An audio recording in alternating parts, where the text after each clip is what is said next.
नमस्ते, मैं हूं सुरेश कुमार इकलवे और आप देख रहे हैं हिंदुस्तान न्यूज एंड टिप्स।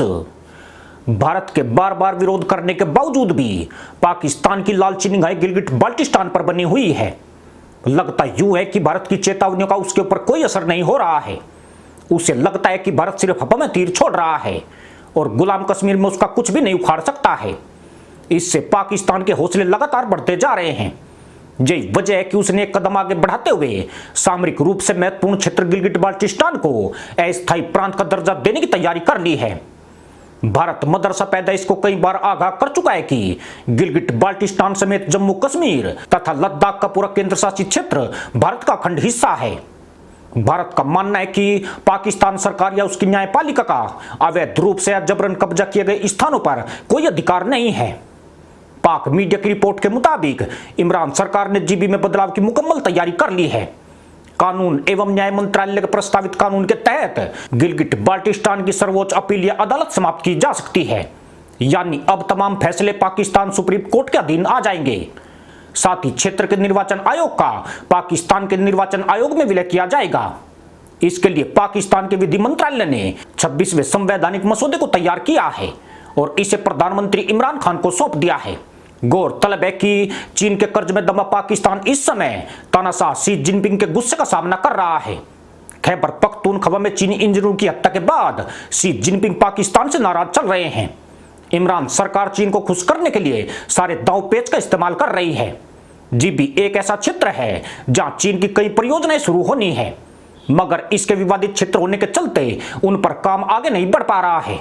अब पाकिस्तान या चीन के अनुकूल कानून में परिवर्तन करके उसे खुश करने की फिराक में है। स्थानीय नागरिक भी यहाँ चीन की परियोजनाओं का विरोध कर रहे हैं। ऐसी ही एक चीन पाकिस्तान की संयुक्त परियोजना दा आमिर बासा डैम है, जिस पर भारत ने कड़ी आपत्ति दर्ज कराई है। गुलाम कश्मीर के लोग भी इस डैम के खिलाफ आंदोलन कर रहे हैं। पर बड़ा सवाल यही है कि भारत की ऐसी आपत्ति और विरोध के क्या मायने हैं जिन्हें पाकिस्तान अनसुना करता चला आया है। उसने भारत के विरोध के बावजूद जीबी और पीके में अवैध चुनाव कराकर एक तरह से भारत को ठेंगा दिखाया है और अब एक कदम आगे निकलकर जीबी को अस्थायी प्रांत का दर्जा देने जा रहा है। भारत सरकार अभी भी कूटनीति की पूंछ पकड़कर धीरे धीरे सरक रही है, पर वास्तविकता यही है कि पीओके के मामले में कूटनीतिक कवायद का दौर बहुत पहले खत्म हो चुका है। यह मुद्दा कभी कूटनीति से संबद्ध नहीं था, बल्कि अब इसका समाधान ताकत के बल पर ही संभव है। पाकिस्तान के हौसले हद से ज्यादा बढ़ चुके हैं। उसे यकीन हो चला है कि भारत सिर्फ मीडिया के सामने आकर विरोध दर्ज करके तीसरी कर लेता है। यही वजह है कि अब वह पीओके में अपनी मनमर्जी चला रहा है।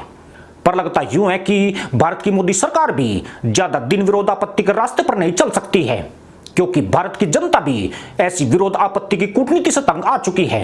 जनता सरकार से इस मुद्दे का ठोस समाधान चाहती है। ठोस समाधान यही है कि भारत अपनी ताकत के दम पर पाकिस्तान के भीतर डर का संचार कर दे, क्योंकि फिलहाल पाकिस्तान छुट्टा होकर मुल्लागर्दी पर उतारू है। उसके भीतर से भारत से पिटाई का डर छू हो गया है। मदरसा पैदाइश अपने उन 90,000 कायर मुल्लाओं की बेइज्जती भूल चुकी है जिन्होंने भारतीय सेना के सामने तशरीफ गिराकर सजदा किया था। अब तो पीओके में भी माहौल भारत के पक्ष में बन रहा है। क्षेत्र के नेता और जनता पाकिस्तान की दमनकारी नीति के विरोध में लगातार आवाज बुलंद कर रही है। यहाँ कश्मीर बनेगा हिंदुस्तान के नारे सरेआम लगाए जा रहे हैं, जबकि स्थानीय नेता कश्मीर में भारत को बुलाने का ऐलान कर रहे हैं। ऐसे में विरोधापत्ति की कूटनीति की बजाय लातों वाली रणनीति बनाने की ज्यादा जरूरत है।